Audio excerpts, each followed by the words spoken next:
Hello बच्चों, चलिए प्रश्न पढ़ते हैं। चित्र में एक अक्ष पर चलते हुए एक कण का वेग समय ग्राफ दिखाया गया है। t बराबर 0 से 10 सेकंड के बीच चली गई दूरी तथा t बराबर 0 से 10 सेकंड के अंतराल में विस्थापन निकाले। तो बच्चों y अक्ष पर वेग दिया गया है, x अक्ष पर बच्चों समय दिया गया है और एक ग्राफ प्रदर्शित किया गया है। बताना है कि दूरी और विस्थापन क्या हो गया। तो बच्चों प्रश्न के लिए सर्वप्रथम मुख्य अवधारणा की चर्चा करते हैं। तो देखिए बच्चों, मुख्य अवधारणा में देखते हैं त्वरण क्या होता है। तो जैसा कि बच्चों जानते हैं कि जो त्वरण होता है ये होता है वेग में परिवर्तन की दर डेल्टा वी भागे डेल्टा टी। अगर बच्चों यहाँ से वीटी ग्राफ दिया गया है तो वीटी ग्राफ का जो ढाल होगा बच्चों, ये ढाल बताएगा त्वरण को, या अगर इसकी प्रवणता निकाली जाए वीटी ग्राफ की तो ये किसको बताएगी, त्वरण को बताएगी। अगर बच्चों यहाँ से जो त्वरण है, अगर ये त्वरण बच्चों एक समान त्वरण बन रहा है पूरी गति के दौरान या त्वरण नियत है, तो इस स्थिति में बच्चों जो गति की समीकरण होती है, पहली समीकरण बच्चों v बराबर u धन ए टी, दूसरी समीकरण होती है बच्चों s बराबर यू टी धन 1/2 ए टी का वर्ग, तीसरी समीकरण होती है बच्चों v का वर्ग बराबर u का वर्ग धन 2as।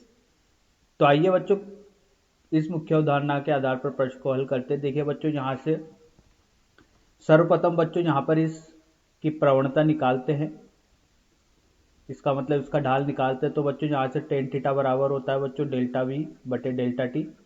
तो देखिए बच्चों, यहाँ से जो वेग है अंतिम वो 8 है, प्रारंभिक वेग 2 है, समय अंतराल 10 है। तो ये बच्चों यहाँ से जो त्वरण निकल के आएगा यही किसके बराबर होगा, त्वरण के बराबर होगा। तो ये आएगा 0.6 मीटर प्रति सेकंड वर्ग।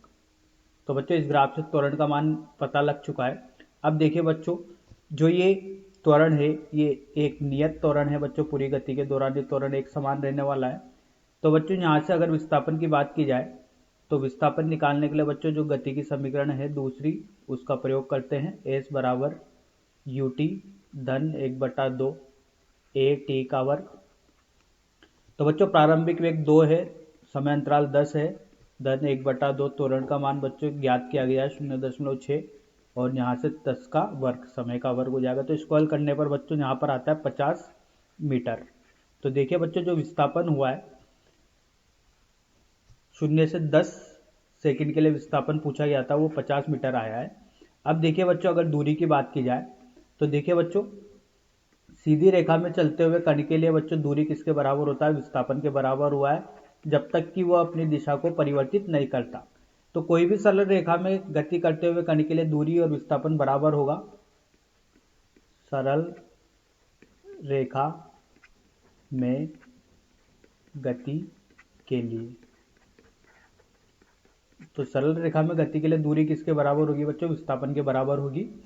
तो दूरी अगर विस्थापन के बराबर होगी तो यहाँ पर बच्चों विस्थापन कितना है, d 50 मीटर का है, यही किसके बराबर होगा, सॉरी बच्चों यहाँ पर s लिखाएगा तो विस्थापन समझ में आएगा और d लिखेंगे तो दूरी समझ में आएगा। तो दूरी को d से प्रदर्शित कर रहे हैं और विस्थापन को s से प्रदर्शित कर रहे हैं, तो दोनों 50 मीटर होंगे। तो आशा करता हूँ बच्चों आपको हल समझ में आया होगा। धन्यवाद।